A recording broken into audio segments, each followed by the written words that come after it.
بسم اللہ الرحمن الرحیم۔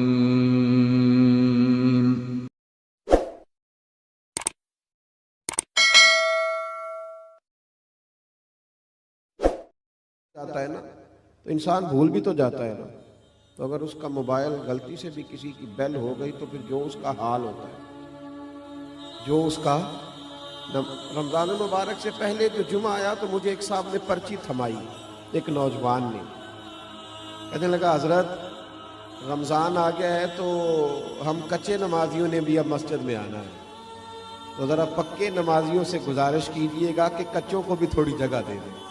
یہ ہمیں گھورتے ہیں، کہتے ہیں آ گئے ہیں مہینے بھر کے نمازی، تو گھورے نہیں، آپ جو آیا ہے ذرا اسے آنے دیں، ذرا اسے قریب کریں، اسے ذرا موقع دیں۔ آیا ہے نا، آئے گا تو انشاءاللہ بنے گا۔ حضور صلی اللہ علیہ وسلم نے پانی بہا دیا، پھر اس بدو کا ہاتھ پکڑ کے فرمایا کہ یہ مسجدیں پیشاب کے لیے نہیں ہیں، یہ غلاظت کے لیے نہیں ہے، یہ پاک جگہ ہے، یہاں سجدہ کیا جاتا ہے۔ وہ گھبرایا ہوا شخص، ٹوٹا ہوا آدمی، اس نے آنکھیں کھول کے حضور کا چہرہ انور دیکھا اور عرض کرنے لگا حضور مجھے خبر نہیں تھی، آج کے بعد میں احتیاط بھی کروں گا اور مسجد کا ادب بھی کروں گا۔ تھوڑا سا زمین پہ چل کے، زمین پہ چلنے والوں کے دکھوں کو سمجھنا چاہیے۔ نیچے اتر کر جو آدمی ہوا میں وقت گزارتا ہو اور زمین پر چلنے والوں کے بارے میں تبصرہ کرتا اس کے لیے ذرا مشکل ہو جاتا ہے۔ زمین پہ اتر کر لوگوں کی تربیت کا ماحول بنانا، ایسے لوگوں کے ساتھ جو بالکل دور ہیں انہیں قریب لانے کی کوشش کرنا، ان پر تھوڑی سی محنت کرنا، تھوڑی سی ان پر جد و جہد کرنا۔ اور مجموع کا اور اجتماعات کا شوق تو آج ہوا ہے نا۔ میرے نبی کریم علیہ السلام کے سامنے ایک شخص بھی بیٹھ کر دین کی بات پوچھتا تھا تو حضور اسی طرح بتاتے تھے جس طرح ہزاروں کے مجمع میں بیان کیا جاتا ہے۔ اور حضور نے ایک شخص سے، صحابہ کہتے ہیں بعض اوقات ایک شخص آتا، وہ بات پوچھتا چلا جاتا، پھر کچھ دنوں کے بعد آتا، پھر دوبارہ وہی بات پوچھتا تو حضور اسے اسی طرح بتاتے، پھر وہ کچھ دنوں کے بعد آتا۔ ہو سکتا ہے مجھ سے پوچھے تو میں ماں بدولت ناراض ہو جائیں کہ تجھے کل ہی تو بتایا تھا۔ ہو سکتا ہے وہ دوبارہ پوچھے تو میں کہوں کہ بھائی میں تیرے لیے فارغ نہیں ہوں، مجھے اور بھی کچھ کام ہے۔ لیکن جتنی دفعہ کوئی آیا، جب آیا اور جو اس نے پوچھا میرے محبوب نے جھولی بھر کے عطا فرمائے۔ حضور صلی اللہ تعالی علیہ وسلم کا یہ رویہ تھا۔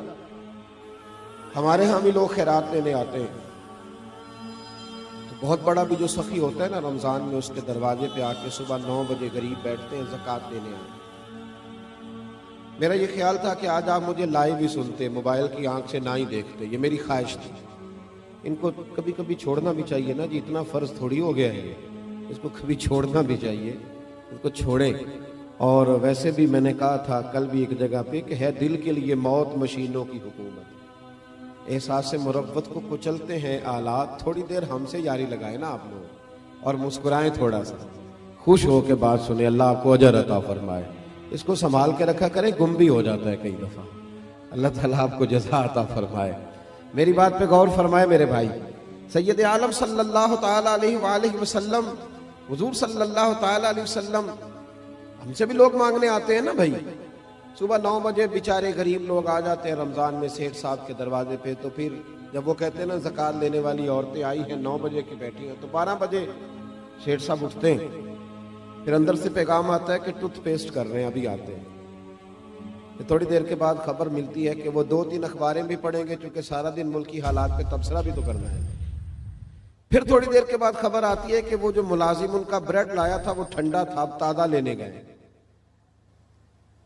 باہر غریب لینے آیا ہے، اور جو لینے آیا ہے اتنا ہی ہمارے لیے کافی نہیں کہ رب کریم نے کسی کو ہمارے دروازے تک بھیج دیا ہے، یہ بہت کافی نہیں تھا۔ اور اس کے باوجود بھی جب وہ باہر آتے ہیں تو پھر وہ کہتے ہیں تم لوگ تو سونے بھی نہیں دیتے، خیرات لینے آئے ہو کہ جان لینے آئے؟ پھر بھی، اور پھر لوگوں کو چیک کیا جاتا ہے، تم وہی تو نہیں ہو جو صبح بھی آئی تھی، تم وہی تو نہیں ہو۔ امام شافعی سے کسی نے کہا تھا، امام شافعی سے، کہ حضور میرا بھی دینے کو دل کرتا ہے پر مستحق بندہ نہیں ملتا، تلاش کرتا ہوں کوئی ایسا ملے تو دوں۔ تو آپ مسکرائے، تو اس نے کہا حضور مسکرائے کیوں ہیں؟ تو آپ فرمانے لگے تو بتا جو اللہ نے تجھے دیا ہے تو اس کا مستحق تھا؟ مجھے تو بھی مستحق نہیں لگتا۔ 50,000 پکڑ کر کسی بہت بڑے عالم کو جا کر لوگ کہہ دیتے ہیں بہت دفعہ، عالم یہ پیسے میں نے لگانے ہیں، مجھے بتائیے کہ مسجد میں ادارے میں کون سا کام ہونے والا ہے۔ یعنی اس عالم کو، شیخ کو بھی اتنا دیانتدار نہیں سمجھا جاتا کہ وہ 50,000 کہیں کھا نہ جائے۔ جب یہ رویے قوموں کے ہوتے ہیں تو پھر کیسے تربیت ہوتی ہے۔ میرے مصطفیٰ کریم کا بھی انداز دیکھیں، یہ بخاری ہے، یہ مسلم ہے۔ حضرت انس بن مالک فرماتے ہیں کہ حضور علیہ السلام نے نا سرخ دھاری دار چادر لی اور حضور نے کندھے پہ رکھی۔ سرخ دھاری دار چادر نجران سے آیا کرتی تھی تو ذرا سخت ہوتی تھی، کچھ کپڑے سخت ہوتے ہیں نا۔ فرماتے حضور گزر رہے تھے تو ایک آدمی آیا، بھکاری، اس نے حضور کی چادر کو پکڑا پیچھے سے، اسے طریقہ نہیں آتا نا ابھی مانگنے کا، چادر کو پکڑ کے نا یوں کھینچا حضور کی توجہ کرانے کے لیے، جیسے کوئی بچہ کسی وقت پیچھے سے پکڑ کے دامن کھینچتا ہے، کھینچا۔ حضرت انس بن مالک فرماتے ہیں کہ اس زور سے اس نے کھینچا کہ حضور کی گردن پر میں نے نشان پڑا ہوا دیکھا، نازک وجود اطہر، نشان پڑ گیا۔ تو حضور نے جب پلٹ کر اس کی طرف دیکھا تو وہ کہنے لگا، اے محمد صلی اللہ علیہ وسلم، میں کچھ مانگنے آیا ہوں، مجھے کچھ دیجئے۔ میرا تو دروازہ بھکاری زور سے بجا دیتا تو میں اسے ڈانٹ دیتا، یہ کوئی طریقہ ہے؟ خیرات لینے آئے ہو، قرضہ لینے آئے ہو؟ لیکن جب اس نے کہا نا حضور کچھ دیجئے، تو حدیث کے لفظ یہ ہیں فَالْتَفَتَ إِلَيْهِ فَضَحِكَ۔ حضرت انس کہتے ہیں قربان جاؤں، محبوب نے جب اس کی طرف دیکھا تو حضور نے مسکرانا شروع کر دیا۔ یہ بڑا مشکل کام ہے کہ کوئی گلے میں چادر ڈال کے کھینچے اور انسان مسکرائے، لیکن بریلی کے امام فرماتے ہیں جس کے گچھے سے لچھیں جڑے نور کے، ان ستاروں کی نزہت پہ لاکھوں سلام، ان کے خطبے کی ہیبت پہ بے حد درود، اور ان کی باتوں کی لذت پہ لاکھوں سلام، اور جس کی تسکین سے روتے ہوئے ہنس پڑے، جس کی تسکین سے روتے ہوئے، کہتے ہیں حضور ہلکا سا تسکین کرتے تھے، پورا مسکراتے بھی نہیں تھے، تو رونے والا ہنسنا شروع کر دیتا تھا۔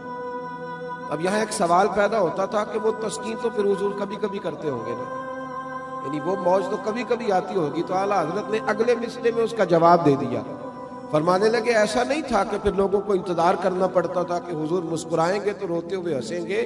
فرمایا نہیں، جس کی تسکین سے روتے ہوئے ہنس پڑے اس تبسم کی عادت پہ لاکھوں سلام۔ اس مسکراہٹ کے لیے انتظار نہیں کرنا پڑتا، بلکہ یہ تو ہر وقت بہتی رہتی ہے، یہ تو حضور کی عادت ہے۔ اس تبسم کی عادت پہ لاکھوں سلام۔ فَالْتَفَتَ إِلَيْهِ فَضَحِكَ، حضور نے توجہ فرمائی تو مسکرائے۔ اس نے گلے میں چادر ڈال کے کھینچا ہے تو نبی پاک علیہ السلام نے فرمایا دو پہاڑیوں کے درمیان جتنی بکریاں کھڑی ہیں ساری ہی اسے دے دو، ساری۔ اب وہ شخص حضور کی تعریف کرنے لگا، اب اس نے حضور سے ادب سیکھا۔ ہم لوگ جب تھوڑا سا کسی کو سکھانے کا موڈ بنائیں، ہمارے ہاں سکھانے کا موڈ نہیں ہے، ہمارے ہاں تو آدمی کو بے ادب قرار دے دیا جاتا۔ ہم کسی شخص کی تربیت نہیں کرتے، بلکہ اس کو کہتے ہیں تجھے پتہ نہیں ہے چلنا کیسے تھا، آنا کیسے تھا، بیٹھنا کیسے تھا۔ بھئی آپ پہلے سکھا لیں، تعلیم دے لیں، اس کو پہلے آپ باخبر کریں، اس کے بعد اگر کبھی جھڑکنا ہو اپنے شاگرد کو، بیٹے کو، سلسلہ طریقت میں آنے والے کو آپ تنبیہ کر سکتے ہیں، لیکن لوگوں کو اس رویے کے ساتھ۔ بڑی خوبصورت حدیث لکھی ہے قاضی اجاز رحمۃ اللہ تعالیٰ علیہ نے شفا شریف میں، بڑی خوبصورت۔ فرماتے ہیں کہ ایک بدو نا حضور کی بارگاہ میں کچھ لینے آ گیا، خیرات لینے آ گیا، رات کا وقت تھا تو حضور صلی اللہ علیہ وسلم نے کچھ عطا کیا۔ جب حضور نے کچھ دیا نا تو اس نے بڑی سخت بات کی، بڑی سخت بات کی۔ حضور نے کچھ دیا تو کہنے لگا کہ یا رسول اللہ صلی اللہ علیہ وسلم، میں نے تو بڑی تعریف سنی تھی، معاذ اللہ ثم معاذ اللہ نقل کفر کفر نہ باشد، کہنے لگا میں نے تو بڑی تعریف سنی تھی، آپ نے تو کچھ بھی نہیں دیا۔ حالانکہ حضور تو جس کو ایک قطرہ عطا کرے اس کی تو نسلوں کی بھوک بھی ختم ہو جاتی ہے، لیکن دیہاتی تھا نا، ان پڑھ ہے، ابھی بدو ہے، آداب نہیں جانتا، میں نے تو بڑی تعریف سنی تھی، تو یہ آپ کیا دے رہے ہیں؟ یہ آپ نے کیا کیا؟ حضرت عمر فاروق رضی اللہ تعالیٰ عنہ موجود تھے تو جناب عمر نے تلوار پر ہاتھ رکھا، اس بے ادب کو قتل کریں گے۔ حضور نے فرمایا عمر ٹھہر جا، جلدی نہ کر۔ حضرت عمر فاروق رضی اللہ تعالیٰ عنہ کہتے حکم پا کے میں ٹھہر گیا تو حضور نے اس بدو کا دامن پکڑا، حضور گھر لے گئے۔